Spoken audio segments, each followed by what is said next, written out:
चलिए, good morning class. तो बेटा जैसे कि हमारा चैप्टर नंबर 6 चल रहा था बेटा, एंड हमने 4 लेक्चर ऑलरेडी डिस्कस कर लिए बेटा इसके। तो आज हमारा 5वां लेक्चर है जिसमें हमें काफी कुछ डिस्कशन करना है बेटा इसके बारे में। But before discussing this concept मैं आपको एक छोटा सा सिचुएशन समझाना चाहूंगा कि जो फिजिकल रिफॉर्म है इसका बेसिक स्ट्रक्चर है क्या एक्चुअली। ठीक है जी। और आई होप सो कि अपने प्रीवियस लेक्चर अच्छे से पढ़े हों ताकि आपको इन चैप्टर्स में डाउट वगैरह नहीं होगा। अच्छा देखो, जरा ध्यान से कॉन्सेप्ट सुनना। अगर मैं फिजिकल रिफॉर्म्स की बात करूं तो एक्चुअली फिजिकल रिफॉर्म्स है क्या। सबसे पहले ये तो पता करें कि फिजिकल रिफॉर्म है क्या, उसके बाद ही तो हम डिस्कस करेंगे कि इसमें रिफॉर्म्स कैसे आया। ठीक है जी। तो बिल्कुल आप ध्यान से कंसंट्रेशन से सुनते रहना।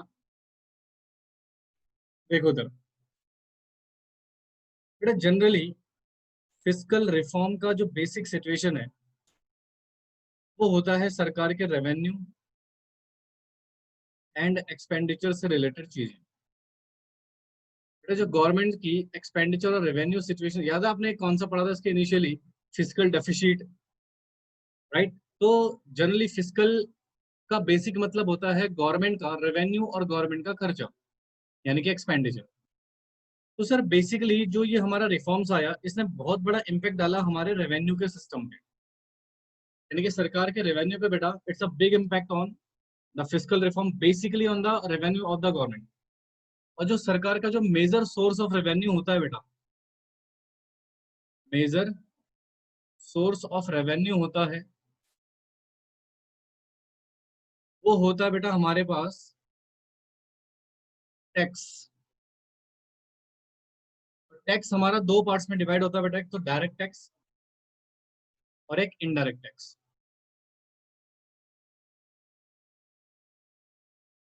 ठीक है जी। अब जरा ध्यान से सुनेंगे कॉन्सेप्ट क्या है। देखो, सरकार का बेटा जो रेवेन्यू का मेजर सोर्स है वो क्या है बेटा? That is taxation system. ऐसा नहीं और सोर्स नहीं है बेटा, और भी सोर्स है, बट जो ज्यादा मेजर रेवेन्यू जिससे सरकार को रिसीड होता है बेटा वो हमारा टैक्सेशन सोर्स होता है। ठीक है। और टैक्सेशन बेटा हमारे बेसिकली दो तरह के होते हैं, एक तो डायरेक्ट टैक्सेशन और दूसरा इनडायरेक्ट टैक्सेशन। तो अगर मैं यहाँ पर ना टैक्सेशन रिफॉर्म्स की बात करूँ, अगर मैं फिजिकल रिफॉर्म कहता हूँ तो बेसिकली मैं कह रहा हूँ टैक्सेशन रिफॉर्म जनरली बेटा। तो ये जनरली बेटा हमारा टैक्सेशन रिफॉर्म हो सकता है। अब भारत में ना टैक्सेशन रिफॉर्म बेसिकली कब कब आया? 1991 में बेटा टैक्सेशन रिफॉर्म्स आए थे, और 2017 में भी एक बहुत बड़ा टैक्सेशन रिफॉर्म आया था। तो मैं आपको ना ये सिचुएशन तो पढ़ाऊंगा ही कि लिबरलाइजेशन का फिस्कल रिफॉर्म्स के ऊपर क्या फर्क पड़ा। मैं आपको 2017 का थोड़ा बहुत सेगमेंट भी समझाऊंगा, जिसमें बेसिकली मैं आपको बताऊंगा हाउ टू क्यों बेटा जीएसटी को इंट्रोड्यूस करना पड़ा। राइट। तो 2017 में जब जीएसटी इंट्रोड्यूस किया गया था सरकार ने बेटा, वो भी एक बहुत बड़ा टैक्सेशन रिफॉर्म था बेटा भारत में। उसको भी हम डिस्कस करेंगे। फिलहाल आपको फिजिकल रिफॉर्म का एक बेसिक सिनेरियो बता देता हूँ कि फिजिकल रिफॉर्म का जो बेसिक कॉन्सेप्ट है बेटा वो ये है कि सर टैक्सेशन सेक्टर में किस तरीके से रिफॉर्म किया गया, जो टैक्सेशन सिस्टम है बेटा उसमें किस तरीके से रिफॉर्म किया गया, डायरेक्ट टैक्सेशन में किस तरीके के रिफॉर्म आए, इनडायरेक्ट टैक्सेशन में किस तरीके के रिफॉर्म्स आए। तो ये सारी बातें बेटा हम डिस्कस करेंगे। बेसिकली हम लिबरलाइजेशन का इफेक्ट पढ़ेंगे बेटा। और 2017 भी एक तरह से लिबरलाइज इकोनॉमी है बेटा, तो एक तरह से ये भी इसी में आ गया। बट हम देखेंगे इसमें क्या क्या इम्पैक्ट आए। ठीक है। तो बेसिकली फिजिकल रिफॉर्म्स की अगर बात करें तो in general you can say this taxation reform को ही फिजिकल रिफॉर्म कहा जाता। ठीक है जी। पढ़ने वाले क्या है बेटा ये समझ आया आपको? अभी मैंने आपको पढ़ाया कुछ भी नहीं है बेटा।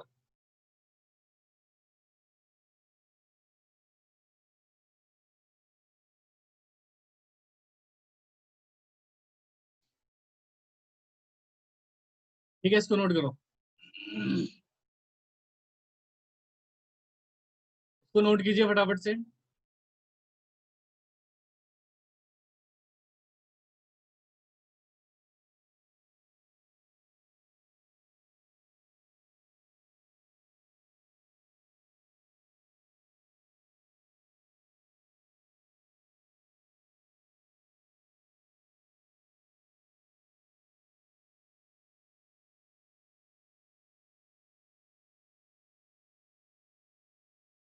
लिखो फटाफट बेटा इसको।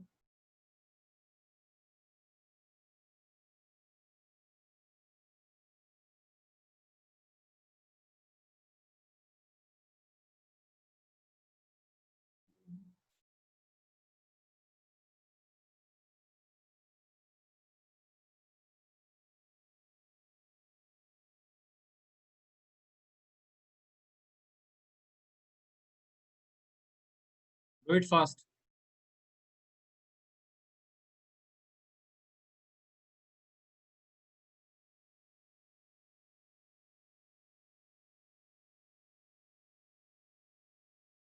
डन।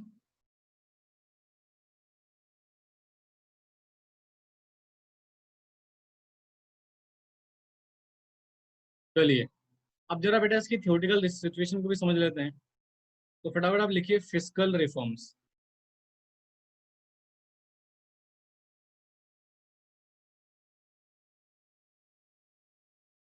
कहते हैं sir fiscal reforms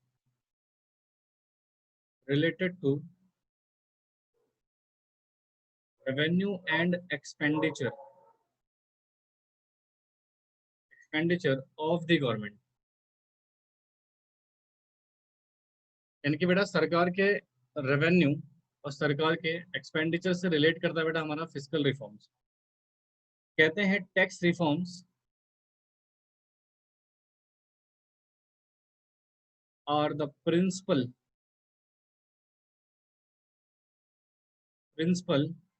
components of fiscal policy, sorry fiscal reforms. तो फिस्कल रिफॉर्म का जो मेजर रिफॉर्म्स था बेटा वो किस में था, टैक्सेशन रिफॉर्म में। और we have a two kind of tax, ये इसको अलग लाइन से लिखता हूँ बेटा, यहाँ से लिखेगा इसको, taxes are classified, taxes are classified in two segments. दो सेगमेंट्स में बेटा हमारे टैक्सेस क्लासिफाइड है। पहला है हमारे पास डायरेक्ट टैक्स, दूसरा है हमारे पास इनडायरेक्ट टैक्स।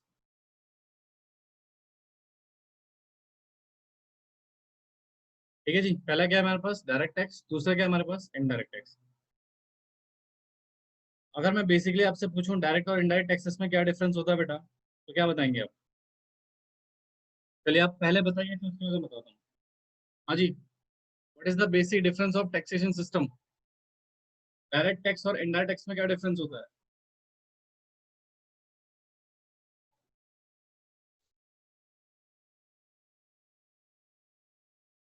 बोलो नलायको।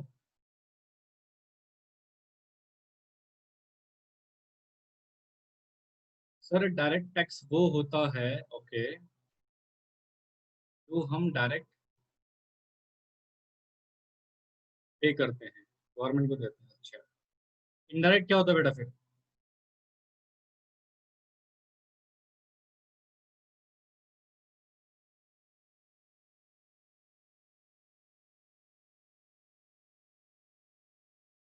एक बच्चे को रहा है सर डायरेक्ट टैक्स वो होता है जो कंपनी पे करती है। अच्छा, और कोई? एग्जाम्पल नहीं पूछ रहा नालायक। ओके, तो बेटा उसको क्या बोलते हैं हम? इनडायरेक्ट टैक्स वो होता है जो हम गुड्स एंड सर्विस के ऊपर पे करते हैं। अच्छा, indirect tax mean GST. Indirect tax, direct tax income पे लगता है। बेटा आप तो एग्जांपल्स बता रहे हो मुझे, income tax is the example of indirect tax या डायरेक्ट टैक्स व्हाटएवर। ये तो एग्जांपल है ना, मीनिंग थोड़ी नलायक हो। एक ही बच्चे ने थोड़ा मीनिंग ढंग का बताया। देखो कहते हैं sir direct tax are those taxes the burden of which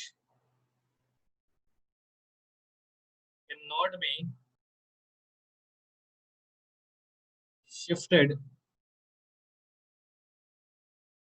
into other. Sir ऐसे टैक्स जिनका बर्डन दूसरों के ऊपर शिफ्ट नहीं किया जा सकता उसको हम डायरेक्ट टैक्स बोलते हैं। दूसरा, और those goods are those good, sorry क्या कह रहा हूँ, आज those tax burden of which can be shifted, जिनका बर्डन फिक्स शिफ्ट किया जा सकता है दूसरों के ऊपर। तो सर अगर मैं जनरल मीनिंग बताऊं तो डायरेक्ट टैक्स का मतलब ये होता है कि सर जिसका बर्डन हम शिफ्ट नहीं कर सकते, और इनडायरेक्ट टैक्सेस का मतलब होता है जिसका बर्डन शिफ्ट किया जा सकता है। जैसे फॉर एग्जांपल, मैं बेटा एक बिजनेसमैन या एक पर्सन जो गुड्स वगैरह सेल करता है, तो सरकार बेटा टैक्स लगाएगी किसके ऊपर? मेरे ऊपर। बट मैं उस टैक्सेस का बर्डन किसके ऊपर शिफ्ट कर दूंगा बेटा? कंज्यूमर के ऊपर। तो जो गवर्नमेंट ने मेरे मेरे ऊपर जो टैक्स लगाया बेटा, उसको हम बोलेंगे इनडायरेक्ट टैक्सेस। बट मान लो सरकार ने कोई टैक्स मेरे ऊपर लगाया और वो पे भी मुझे ही करना पड़ रहा है, बर्डन में शिफ्ट नहीं कर सकता बेटा। इस तरह के टैक्सेशन को हम डायरेक्ट टैक्सेस बोलते हैं। तो यहाँ पर बेटा एक एग्जांपल आप दे सकते हो इनकम टैक्स का। जो हमारा इनकम टैक्स होता है बेटा, वो एक तरह से डायरेक्ट टैक्स होता है, क्योंकि जिस पर्सन ने इनकम कमाई है उसी को टैक्स पे करना पड़ता है, क्योंकि जिसने इनकम कमाई उसी के ऊपर टैक्स लगेगा और वही टैक्स पे करेगा बेटा, दैट इज डायरेक्ट टैक्स।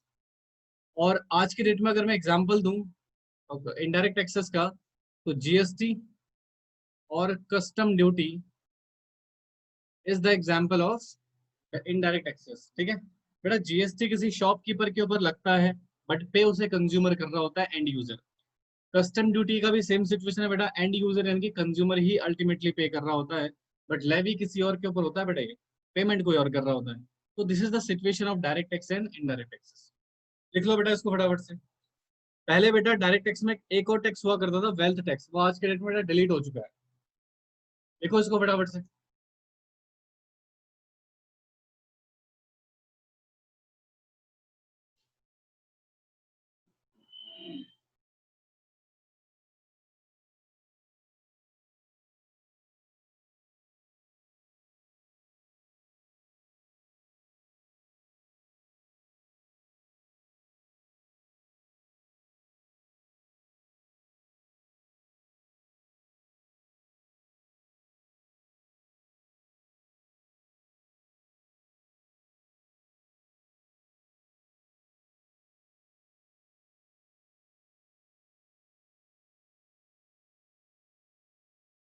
चलो जी लिखो।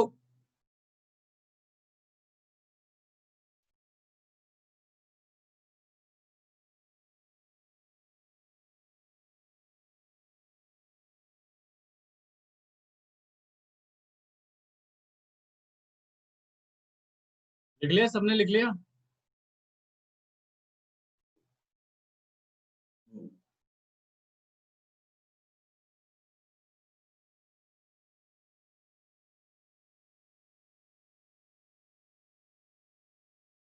अब देखते हैं बेटा टैक्सेशन रिफॉर्म में लिबरलाइजेशन का क्या इफेक्ट पड़ा।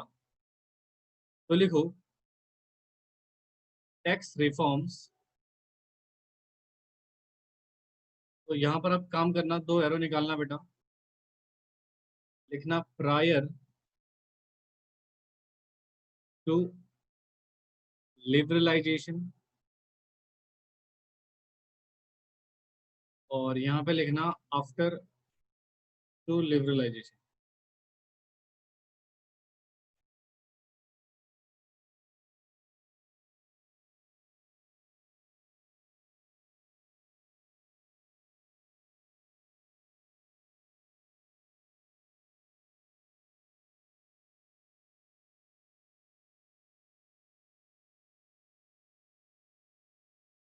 देखो बेटा साथ के साथ मेरे इसको,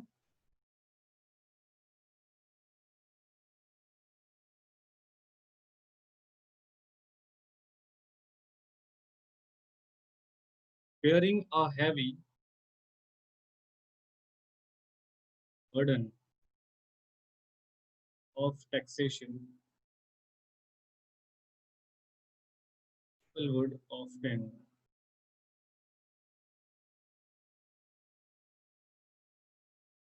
pay taxes.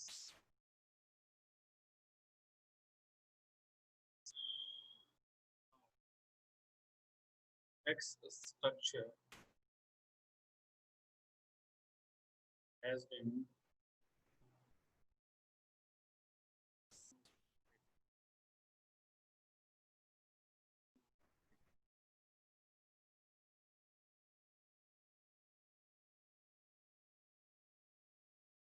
has raised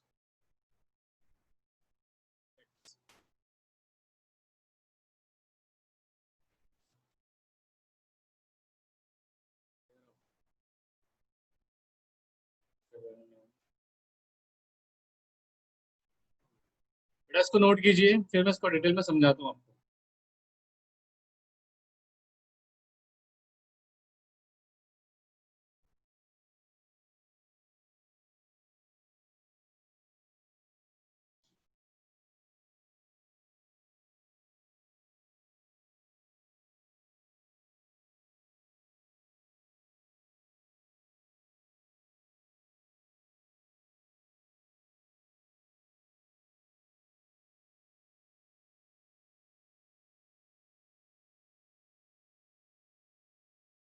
बनाइए बेटा इसको फटाफट से।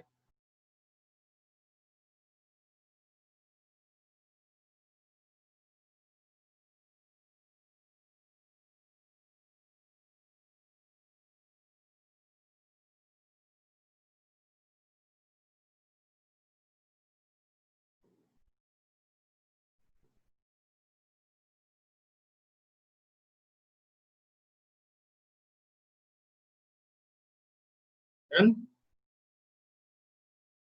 बेटा compliance and thereafter tax revenue of the government.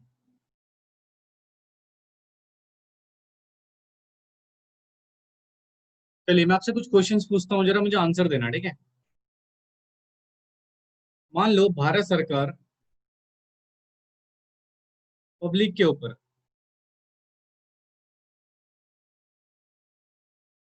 Tax के कंप्लाइंस और टैक्स के रेट दोनों ही बढ़ा दे, प्राइस बढ़ा दे बेटा। यानी कि डोंट यू थिंक ये जो पब्लिक है, चाहे वो बिजनेसमैन हो चाहे वो नॉर्मल पर्सन हो बेटा, जो इनकम टैक्स वगैरह पे करता है, उसके ऊपर बेटा बर्डन बढ़ गया। बर्डन इन सेंस, सर एक तो उसको टैक्स नहीं आता, उसके कंप्लाइंस उसको फुलफिल करने पड़ेंगे, तो उसको एक परमानेंट चार्टर्ड अकाउंटेंट रखना पड़ेगा, फीस पे करनी पड़ेगी। दूसरा, सर टैक्सेस के रेट इतने ज्यादा हैं, जैसे मान लो मैंने 100 रुपये कमाया, उसमें से सरकार कह रही है भाई साहब मुझे 60% टैक्स दो आप। यानी कि मैं 100 रुपये कमा के 60 रुपये सरकार को देके 40 रुपये खुद रख रहा हूँ। तो आपको नहीं लगता यहाँ पर इस पर्सन, इस पब्लिक के ऊपर बहुत ज्यादा बर्डन है टैक्सेशन का? यार एक तो मैं अलग से चार्टर्ड अकाउंटेंट की फीस पे करूँ, एक अलग ही खर्चा मेरे ऊपर आ गया, क्योंकि मुझे कंप्लाइंस करना है। अगर कंप्लाइंस नहीं पे करूंगा, सॉरी कंप्लाइंस फुलफिल नहीं करूंगा, तो भाई साहब पेनल्टी झेलो। और इनकम टैक्स में तो दुनिया भर की पेनल्टीज है, राइट। और टैक्स मैंने प्रॉपर नहीं भरा तो इवन तो जेल भी हो जाएगी, इम्प्रिजमेंट भी है, और कई केसेस में तो बेल भी नहीं मिलती है बेटा, ऐसी सिचुएशन भी है। तो कहने का मतलब है, डोंट यू थिंक यहाँ पर इस पर्सन के ऊपर, इस पब्लिक के ऊपर तो आप अत्याचार सा कर रहे हो एक तरह से, इतना बर्डन डाल के। तो फिर ये क्या करेगा बेटा, ये चोरी करेगा, ये कोशिश करेगा टैक्स की चोरी करना शुरू करेगा। टैक्स की चोरी कैसे करेगा? चार्टर्ड अकाउंटेंट को कुछ पैसे देके बोलेगा भाई टैक्स बचा, तू पैसे ले ले, राइट। तो धीरे धीरे फिर करप्शन बढ़ेगा, ठीक है। जो टैक्सेशन ऑफिसर है, जो इनकम टैक्स के ऑफिसर है बेटा, उनको रिश्वत देने की कोशिश करी जाएगी। जैसे कि आप देखते भी हो बेटा, भारत में किस तरीके से करप्शन बहुत ज्यादा हद तक बढ़ गया था। उसका कारण था बेटा कि पब्लिक के ऊपर टैक्सेस का कंप्लाइंस बढ़ जाना, टैक्सेस का कंप्लाइंस बढ़ जाना। दूसरा, टैक्सेस के रेट इतने हैवी हैवी हुआ करते थे बेटा, कि लोग 100 रुपये कमाए तो 60 रुपये क्यों दूं भाई मैं। लॉजिकली सोचो, अगर मैं 100 रुपये कमा रहा हूँ, अगर मैंने 60 यानी मोर देन 50% टैक्स मैं आपको दे रहा हूँ, अपने इनकम का मोर देन 50% मैं आपको पेमेंट कर रहा हूँ, तो वाई शुड आई पे। तो इसलिए बेटा इस सिस्टम को देखकर पब्लिक बड़ी फेडअप हो गई, और उन्होंने टैक्स की चोरी करना शुरू कर दिया, राइट। जिस वजह से बेटा टैक्सेशन हमारा जो टैक्सेशन सिस्टम था, वो कभी वेकअप ही नहीं हो पाया बेटा, और लोगों ने कंप्लाइंस ही नहीं किया, क्योंकि लोगों के ऊपर इतना बर्डन था। भाई जो छोटा व्यापारी है उसके ऊपर दुनिया भर के टैक्सेशन दैट इज बर्डन आप लगा रहे हो, तो मुझे एक बात बताओ, वो संभलेगा या बर्बाद हो जाएगा बेटा? ऑब्वियस सी बात है, वो बर्बाद ही हो जाएगा बेटा, क्योंकि इनिशियली उसके ऊपर इतना बर्डन होगा, वो कहाँ से चार्टर्ड अकाउंटेंट को हायर करेगा, कहाँ से बेटा वो इतना टैक्सेस पे करेगा, राइट। वो एक तो बंदा बिजनेस अपना सेटअप करने की कोशिश कर रहा है, ऊपर से सरकार उसके ऊपर दुनिया भर टैक्सेशन सिस्टम लगा दे रही है। तो गवर्नमेंट को भी लगा यार ये तो बड़ा हार्डशिपनेस हो रही है पब्लिक के साथ, यानी कि थोड़ा रिलैक्स करने की जरूरत है। तो जब भारत में लिबरलाइजेशन आया, तो लिबरलाइजेशन में एक तो सरकार ने कंप्लाइंस कम करे, थोड़ा फ्री छोड़ा लोगों को, यार फ्री रहो थोड़ा, कंप्लाइंस कम करे। हालांकि तब भी कंप्लाइंस बहुत सारे थे बेटा, करीब करीब अगर मैं एक बात बोलूं, इनकम टैक्स को लगा के, या सिर्फ इनकम टैक्स को छोड़ो, अगर लॉजिकली देखा जाए बेटा, 17 से 18 इनडायरेक्ट टैक्सेस लगते थे किसी बिजनेसमैन के ऊपर। ये तो हमारा 2017 तक थे बेटा इनडायरेक्ट टैक्सेस, जो 17 to 18 टैक्सेस थे बेटा इनडायरेक्ट टैक्सेस में, ये 2017 तक थे। यानी कि एक व्यक्ति के ऊपर 17 से 18 टैक्सेस लग रहे हैं बेटा इनडायरेक्ट तरीके से। तो अब लॉजिकली सोचो वो किस तरीके से कंप्लाइंस कर पाएगा। लगता है ऐसा सर पॉसिबल ही नहीं था। तो लिबरलाइजेशन क्या किया, थोड़ा सा पब्लिक को फ्री किया और टैक्सेशन रेट को थोड़ा जायज बनाया। इसलिए बेटा इनकम का जो मैक्सिमम स्लैब रेट बनाया गया वो 30% बनाया गया, कि इनकम का एक पल को 30% में पे कर दूंगा बेटा, बट मैं इनकम का 60-70% पे नहीं करूंगा भाई। ठीक है, और जीएसटी में जो मैक्सिमम अभी तक का रेट है बेटा वो 28% है। तो अल्टीमेटली इतना रेट रखा गया कि हाँ जी लोग अगर पे करें भी तो उनको लगे कि चलो ठीक है यार इतना तो हम पे कर सकते हैं। अगर सरकार हमें लॉ एंड ऑर्डर और डेवलपमेंट की सिक्योरिटी दे रही है तो डेफिनेटली इतना तो हम पे कर सकते हैं। बट भाई साहब 60-60% नहीं पे करेंगे, इतना कौन पे करेगा यार। तो लिबरलाइजेशन का यही सिस्टम था बेटा कि उन्होंने टैक्सेस रिफॉर्म में इनडायरेक्ट टैक्स और डायरेक्ट टैक्सेस के रेट और कंप्लाइंसेस को कम किया बेटा, जिसकी वजह से पब्लिक के ऊपर बर्डन कम पड़ा। और जितना ज्यादा, अच्छा एक बात बताइए, एक और छोटा सा पॉइंट मैं आपको बता दूं। मान लो मेरे पास 1000 लोग हैं, ध्यान तो सुनना बेटा प्लीज। और मैं इन 1000 लोगों से कह रहा हूँ भाई साहब तुम कमाते हो 100 रुपए, और उस 100 रुपए में से मुझे हमेशा आप 60 रुपए पे करोगे। तो 1000 लोग अगर मान लो मुझे 60 रुपए पे करते हैं, तो how much money I get, around 60,000। But मुझे लॉजिकली बताओ कितने पे करेंगे बेटा, क्या सारे पे करेंगे? नहीं, सारे बेटा नहीं पे करेंगे, बिल्कुल पे नहीं करेंगे। तो यहाँ पर मान लो मुझे रिसीव हो रहा है सिर्फ 1000 में से सिर्फ 200 लोग मुझे पे कर रहे हैं 60 रुपए। मान लो 200 लोग पे कर रहे हैं बेटा 60 रुपए, तो कितना हो जाएगा ये? 12,000 रुपए। हाँ जी। बट एक बात बताओ, अगर मैं इन 1000 लोगों से कहता हूँ भाई साहब मुझे ना 30 रुपए पे करो, कोई दिक्कत नहीं है, 100 रुपए कमा रहे हो, 30 रुपए पे करो, फिर भी बेटा मेरे पास कितना पैसा आएगा? और चांसेस बेटा 30 वाले में ज्यादा पेमेंट की है ना कि 60 में। आप खुद ही देख लो रेवेन्यू ज्यादा कहाँ पे आ रहा है। रेवेन्यू ज्यादा कहाँ पर आ रहा है बेटा? रेवेन्यू ज्यादा कहाँ पर आ रहा है सर? जब कम टैक्सेस लगे हैं। क्योंकि जब कम टैक्सेस होंगे तो ज्यादा लोग पे करेंगे तो पैसा ज्यादा आएगा। आप सोचोगे रेट्स बढ़ा देने से रेवेन्यू आते हैं, भैया रेट बढ़ाने से रेवेन्यू कभी आएगा ही नहीं बेटा। क्यों नहीं आएगा? क्योंकि पब्लिक को बर्डन लगेगा, और जब बर्डन लगेगा डेफिनेटली उसको दिक्कत है, वो पे नहीं करेगा, वो भी चोरी करेगा। टैक्सेशन इवेजन के इतने केसेस होते थे बेटा पहले, दुनिया भर के केसेस। हाई कोर्ट इसी में लगा रहता था, सुप्रीम कोर्ट इसी में लगे रहते थे कि आज ये इनकम टैक्स का केस आया, आज ये इनडायरेक्ट टैक्स का केस आया। मैं आपको, अगर कभी फ्यूचर में बेटा टैक्स वगैरह पढ़ोगे तो आप टैक्सेस की बुक जब पढ़ोगे ना, तो आपको सुप्रीम कोर्ट हाई कोर्ट के इतनी जजमेंट मिलेंगे, आप पागल हो जाओगे उन जजमेंट को पढ़ते पढ़ते। रीजन बीइंग भाई साहब नॉन कंप्लायंस इतने होते थे, फिर केस होते थे, फिर उन केस को लड़ते थे, फिर सुप्रीम कोर्ट का फैसला आता था, हाई कोर्ट का फैसला आता था। हाई कोर्ट सुप्रीम कोर्ट के पास इतने सारे केसेस क्यों पेंडिंग रहते थे बेटा? उसका कारण है कि उनके ऊपर दुनिया भर का बर्डन डाल रखा था। आज तो चलो रिफॉर्म्स करके बेटा इन्होंने थोड़ा डिपार्टमेंट्स अलग कर दिए, सिस्टम अलग कर दिया, बट स्टिल बेटा हाई कोर्ट सुप्रीम कोर्ट के ऊपर बहुत ज्यादा बर्डन था उस टाइम पे। तो सर बेसिकली हुआ क्या, लिबरलाइजेशन ने बेटा फ्रीडम प्रोवाइड करी टैक्स पेयर को। कहा सर आप कंप्लाइंस कम फॉलो करो, कोई दिक्कत नहीं है, आप टैक्स रेट भी कम दो, बट पे करो। तो देखो prior to the liberalisation, liberalisation से पहले the tax structure of the country is highly complex and evasion. यानी कि जो इंडिया का टैक्सेशन सिस्टम था वो इतना कॉम्प्लेक्स था बेटा, लोगों को समझ में नहीं आता था। ठीक है, तो इस वजह से बेटा fearing of the heavy burden, ताकि उनके ऊपर हैवी बर्डन ना पड़े बेटा किसी चीज का, तो वो क्या करने स्टार्ट करते बेटा टैक्सेशन का।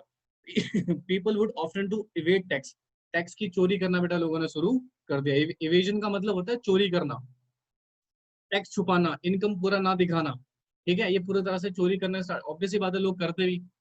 दूसरा, after liberalisation now the tax structure has been simplified. आज के डेट में टैक्स हमारा काफी सिंप्लीफाइड हो गया, मॉडरेट हो गया बेटा। This has been raise the tax compliance thereafter. जितने ज्यादा टैक्स कंप्लाइंस होंगे उतना ज्यादा सरकार को रेवेन्यू आएगा। समझ आया बेटा? एक छोटा सा सिचुएशन और समझानी मुझे, पहले मुझे बताइए कि इतना समझ आया आपको?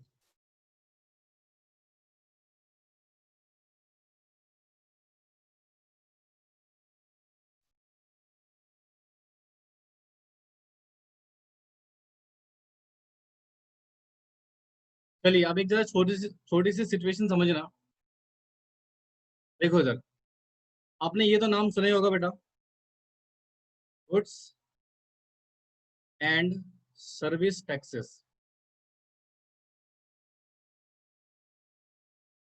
मैं आपको बताता हूँ, इंडिया में 2017 से पहले बिफोर 2017 एंड आफ्टर 2017 में कितना बड़ा फर्क आया मैं आपको बताता हूँ। बिफोर 2017 बेटा जो इनडायरेक्ट टैक्स की सिचुएशन थी, मैंने आपको बोला था ना अभी, भारत में कम से कम 17 से 18 टैक्सेस थे बेटा, इनडायरेक्ट तरीके से लगते थे। इनके भी अंदर टाइप्स थे बेटा दुनिया भर के। यानी कि अगर कोई पर्सन बिजनेस कर रहा है भारत में, या कोई भी ऐसा काम कर रहा है बेटा, तो उसके ऊपर इनडायरेक्ट टैक्सेस का बर्डन कितना था। अल्टीमेटली देखो, बर्डन तो कंज्यूमर के ऊपर ही था बेटा, पेमेंट तो कंज्यूमर को करनी है। But the point being sir, उस बिजनेसमैन को कंप्लायंस तो करने पड़ेंगे ना। अब कंज्यूमर जाके सरकार को थोड़ी पे करेगा। कंज्यूमर तो गुड्स परचेस करेगा, तो टैक्स तो अल्टीमेटली जाना बिजनेसमैन के पास ही है। फिर वो बिजनेसमैन क्या करता था बेटा, उस टैक्सेस को सरकार को पे करता था। तो वो कंप्लायंस उसी को फॉलो करने पड़ेंगे, रूल्स डॉक्यूमेंट्स वगैरह सब उसी को मेंटेन करने पड़ते थे। भाई साहब सर, 17 टैक्सेस का बर्डन, इतने कंप्लायंस, दुनिया भर के रूल्स, दुनिया भर के रूल्स, दुनिया भर के सेक्शंस, गवर्नमेंट की सर्कुलर, नोटिफिकेशन, नोटिफिकेशन बेटा, सुप्रीम कोर्ट हाई कोर्ट के जजेस के जो केसेस स्टडीज होते थे वो, ये सब पढ़ना। तो अल्टीमेटली भाई साहब इतना ज्यादा बर्डन था कि लोग कंप्लाइंस, और लेकिन एक पर्सन के बड़े मजे थे बेटा, चार्टर्ड अकाउंटेंट के। काम दुनिया भर का आता था बेटा, दुनिया भर का काम। तो सर सडनली हुआ क्या, 2017, वैसे तो बेटा जीएसटी बहुत पहले आ जाना चाहिए था, पर 2017 में किसी तरह से गवर्नमेंट ने जीएसटी को पास कर दिया। अब एक बात बताता हूँ, GST is a bundle of 17 taxes. यानी कि 17 टैक्सेस को खत्म करके बेटा एक टैक्स बनाया गया, GST, goods and service taxes. मैं आपको बता रहा हूँ, देखो बहुत सारे लोग कहते होंगे जीएसटी यार, जीएसटी के आने से इकोनॉमी डाउन हो गई, ये हो गया वो हो गया, बहुत सारी बातें हैं बेटा। बट जिस दिन आप जीएसटी पढ़ोगे ना, आपको लिटरली पता लगेगा कि वाकई में कितने सिंप्लीफाइड कंप्लाइंसेस हैं इसमें। कितना सिंपल है बेटा ये, बिजनेसमैन के लिए भी और किसी कंप्लाइंस ऑफिसर के लिए भी। राइट। दूसरा, इससे सरकार को रेवेन्यू बहुत जनरेट होगा बेटा, क्योंकि ये ऐसा सिस्टम है जहां पर क्रिस्टल क्लियर ऐसी चीजें डिफाइन करिए, और कोर्ट का बर्डन भी कम होगा। अभी तो मैं आपको पूरा जीएसटी नहीं बता सकता, बट मैं आपको कुछ बातें बता सकता हूँ। इसमें हाई कोर्ट सुप्रीम कोर्ट के ऊपर बर्डन कम पड़ेगा, सरकार को रेवेन्यू ज्यादा मिलेंगे बेटा। और जो बिजनेस पर्सन है बेटा, सबसे मोस्ट इंपॉर्टेंट पर्सन, उसके ऊपर बेटा कंप्लायंसेस का बोझ कम हो गया है। और कंप्लायंस का बोझ कम होगा बेटा, वो बिजनेस में ज्यादा तरक्की करेगा, और जितना ज्यादा तरक्की करेगा बेटा, उतना इकोनॉमी को बेनिफिट मिलेगा। बट हाँ, शॉर्ट टर्म में बेटा, क्योंकि भारत में क्या हो रहा था बेटा, दुनिया भर की इंडस्ट्रीज चल रही थी बेटा, जो बिजनेसमैन चल रहे थे, जो अनरजिस्टर्ड तरीके से बिजनेस कर रहे थे बेटा। जीएसटी के आने से सबसे ज्यादा नुकसान इन्हीं नालायकों को हुआ है। ठीक है ना। तो ये सारी सिचुएशन है बेटा। तो गुड्स एंड सर्विस टैक्स एक तरीके से बहुत बड़ा रिफॉर्म माना जाता है भारत में टैक्सेस के ऊपर। ठीक है। तो जिसके कारण बेटा सरकार के बहुत ज्यादा रेवेन्यू जनरेट भी हुए। अगर ये कोविड नहीं होता तो शायद काफी अच्छा परफॉर्मेंस कर रहा होता बेटा जीएसटी इस टाइम पे। अभी लोगों के बिजनेस ही डाउन है बेटा, तो टैक्सेस कहाँ से पे करेंगे। तो आप सोच सकते हो ना, 17 टैक्सेस को खत्म करके जीएसटी लाया गया। सर आपने तो 18 लिखे हुए हैं बेटा। कस्टम ड्यूटी आज भी है, कस्टम ड्यूटी आज भी है बेटा। इसका मतलब कस्टम ड्यूटी का तो अलग ही सीन है बेटा, ये एक्सपोर्ट इंपोर्ट के ऊपर लगाई जाती है। ठीक है, एक्सपोर्ट इंपोर्ट के ऊपर जीएसटी भी लगता है बेटा, राइट। बट कस्टम ड्यूटी भी लगती है। तो आज के डेट में अगर मैं टैक्सेस की बात करूं, भारत में तीन मेजर टैक्स हैं, इनकम टैक्स, जीएसटी और कस्टम ड्यूटी, बस। बट हाँ, अभी आपके वैट हो गया, सर्विस टैक्स, ये कुछ चीजों में आज भी लगते हैं बेटा, एक्साइज ड्यूटी वगैरह। बट ऑलमोस्ट खत्म हो चुके हैं बेटा। जो मेजर टैक्सेस की अगर मैं आज के डेट में बात करूं भारत में, वो सिर्फ तीन टैक्स है बेटा, इनकम टैक्स, जीएसटी और कस्टम ड्यूटी। इसके अलावा बेटा कोई और मेजर टैक्स भारत में नहीं है इस टाइम पे।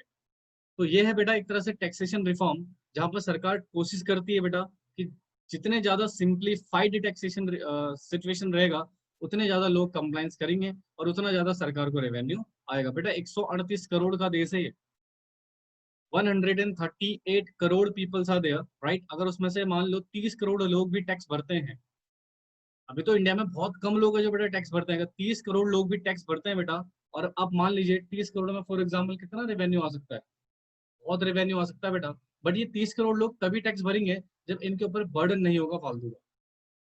समझ रहे हो। तो गवर्नमेंट का यही इंटेंशन है बेटा, कम से कम बर्डन दिया जाए ताकि लोग आराम से टैक्स पे करें, क्योंकि इनके ऊपर बर्डन कम होगा, ये टैक्स पे करेंगे, सरकार को रेवेन्यू आएगा, सरकार उसका बेनिफिट डेवलपमेंट में यूज कर पाएगी। ठीक है जी, समझ आया भाई। कुछ क्लियर हुआ तुम्हारे?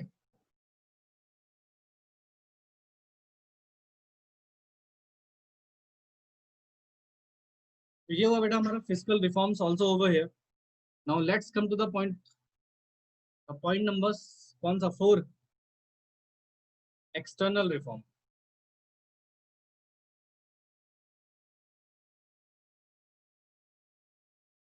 एक्सटर्नल सेक्टर रिफॉर्म, तो इसको डिस्कस करते हैं बेटा. देखो हेडिंग फटाफट से.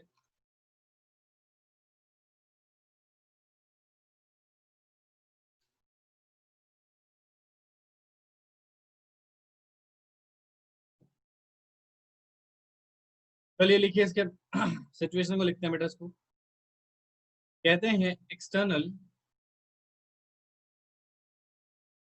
सेक्टर रिफॉर्म्स इंक्लूड दो चीज. पहला, फॉरेन एक्सचेंज रिफॉर्म, और दूसरा फॉरेन ट्रेड रिफॉर्म्स.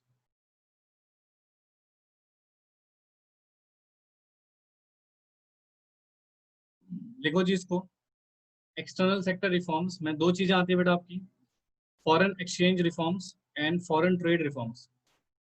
नोट कीजिए इसको फटाफट से. देखो इसका मैं सिर्फ आपको बेसिक स्ट्रक्चर समझाऊंगा बेटा आज. इसकी डिटेल में आपको नेक्स्ट क्लास में ही समझाऊंगा, ठीक है. इसको फिलहाल आप नोट कीजिए, एक छोटा सा सिचुएशन समझिएगा, क्योंकि काफी डिटेल में बेटा तो आज की क्लास में पूरा कंप्लीट हो नहीं पाएगा ये. अब ये दोनों चीज किससे रिलेटेड है बेटा? जैसे मान लीजिए दिस इज इंडिया. सुनिएगा प्लीज ध्यान से. इसको पढ़ेंगे बेटा हम नेक्स्ट क्लास में, बट अभी इसका कॉन्सेप्ट जरूर सुन लीजिए आप. और ये है rest of the world. Right. अब सर इनके साथ कुछ ट्रेडिंग में सिचुएशन चलेगा बेटा. तो दो चीजों की रिफॉर्म्स की रिक्वायरमेंट थी बेटा हमें. एक तो फॉरेन एक्सचेंज में रिफॉर्म्स, और दूसरा फॉरेन ट्रेड जो हमारी पॉलिसीज वगैरह बनती थी बेटा उसमें रिफॉर्म्स. क्योंकि प्रायर 1991 बेटा सरकार की जो पॉलिसीज होती थी बेटा वो थोड़ा डिफरेंस होती थी. तो बेसिकली जैसे मान लो अगर फॉरेन एक्सचेंज में रिफॉर्म्स नहीं हुआ बेटा तो इंडियन रुपीज का डीवैल्यूएशन होता रहता. आपको बताऊंगा नेक्स्ट क्लास में किस तरीके से डीवैल्यूएशन को रोका गया.